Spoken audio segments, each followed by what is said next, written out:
இந்த வனமால் கதையில வந்து சாலம்மாள் அப்படின்றதுதான் வந்து இந்த கதையோட நாயகி. அவங்க வந்து அவங்க கணவனால வந்து கைவிடப்பட்டவங்க. அவங்க கணவர் வந்து அவங்களுக்கு குழந்தை இல்லாதனால அவங்கள வந்து ஊரை விட்டு துரத்திடுவாரு.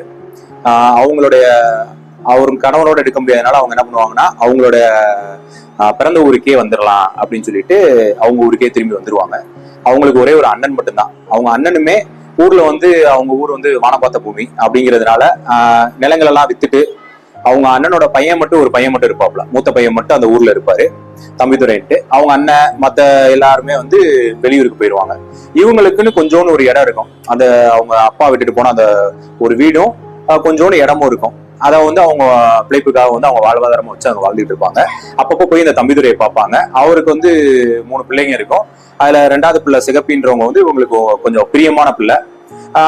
ஒவ்வொரு தடவையும் அந்த விடுமுறைக்கு வந்து இந்த சாலம்மாள் அவங்க வீட்டுக்கு தான் அந்த குழந்தை வரும். இவங்களும் அந்த 1 மாசம் நல்லா கவனிச்சு அந்த குழந்தைய வந்து கொண்டு போய் அவங்க விட்டுட்டு வருவாங்க. இந்த மாதிரி அவங்க வாழ்க்கை போயிட்டு இருக்கோம்.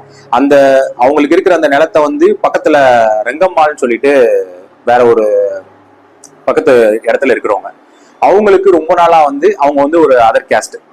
அவங்களுக்கு வந்து ரொம்ப நாளா இவங்க தனியா இருக்கிறதுனாலயும் இந்த இடத்த எப்படியாவது அவங்ககிட்ட இருந்து அபகரிச்சுக்கணும் அப்படின்னு சொல்லிட்டு ரொம்ப நாளா இந்த இடத்து மேலையும் அவங்க மேலையும் ஒரு கண்ணாவே தான் இருப்பாங்க அவங்க.